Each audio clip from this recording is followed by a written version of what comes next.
Hello everyone!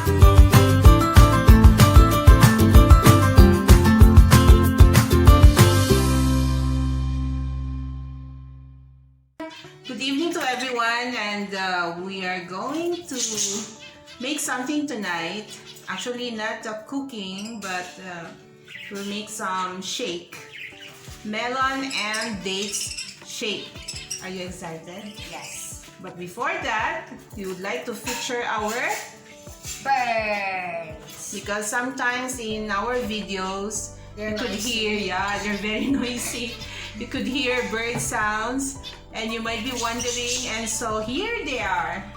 Yes. Yeah, Ella, these are, what kind of birds are these? Ella? Budgies. Budgie. And this over here, Zebra finch. zebra finch. Kuya said it's a zebra finch. They're very small. Their buntot is really small. And then, saan sila? There. Ayun. Ayun. They're very small and they sound like puppies. No, they sound like cats. Yeah. And the budgies or the lovebirds. I'll tell you the names. Okay, please. So here, the zebra, the girl. I named them Tom and Jerry because I have no name. I have no choice. I just named it Tom and Jerry. Tom and Jerry. And are here? both boys. Yeah. The budgies. The budgies. Over here inside the house here is named Sunshine and Forest. Okay. And right House one. Yes. No, Sunshine is preparing her nest because Kuya. soon she will lay her Eggs. And this one is she's I don't know if she's making another baby. Her name is Eve. Eve is entering. Huh?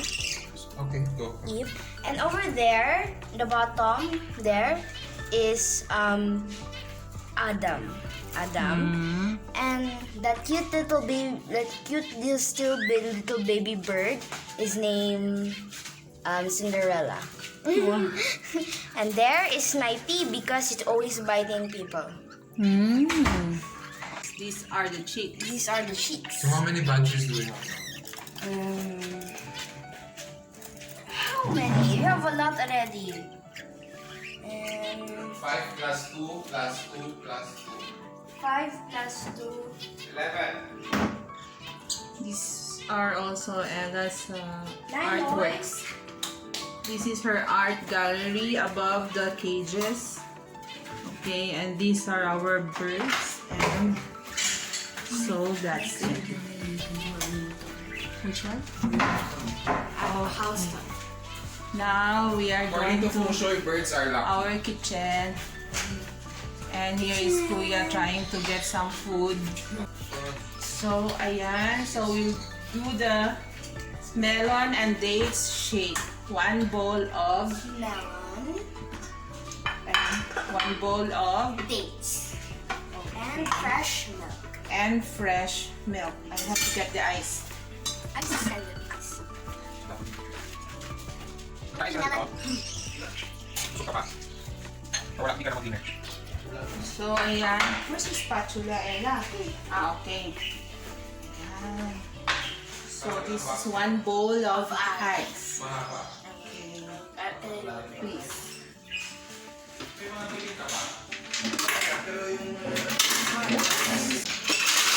And then next to me. What's next? The dates. I don't know. Yeah, okay, the dates. The dates. Ayan. Put the dates. Next, the melon. Oopsies.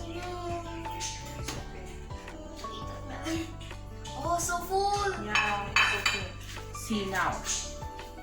There's our ice. I'll show you. These are the ice, the dates, and the melon. So, Now the milk. what we have to do is fill in the milk hanggang sa matubo siya. Yes. Cover it.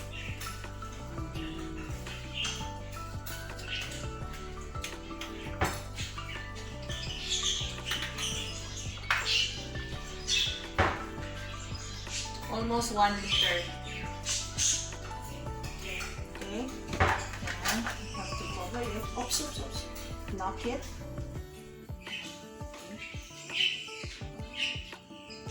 But expensive.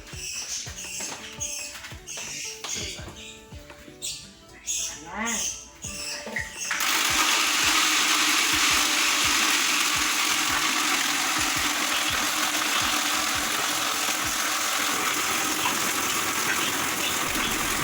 Auntie, this is my blended.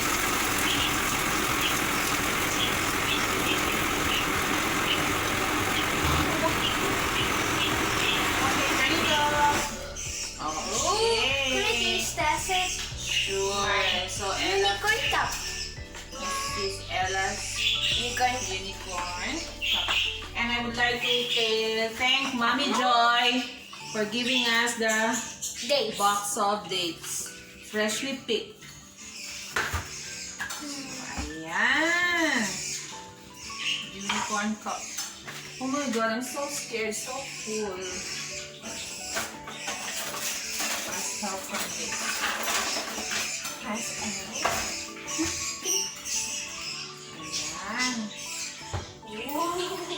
Tapos. So you have the pink straw. You taste it. Something what? It's good. Really? You like it? Is it sweet? And then, this is for Kuya JB. Oops. Can you give this to Kuya JB, ha?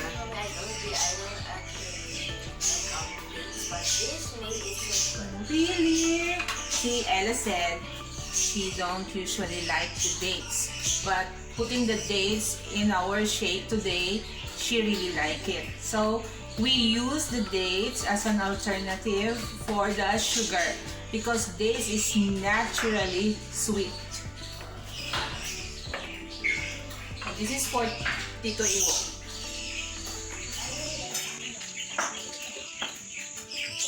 I think it's open enough for it. It's not so full. Yeah. This is for Tito Iwo. So please give it to him. And ito lang sa akin. So madami pa. This is for Daddy and Jessie.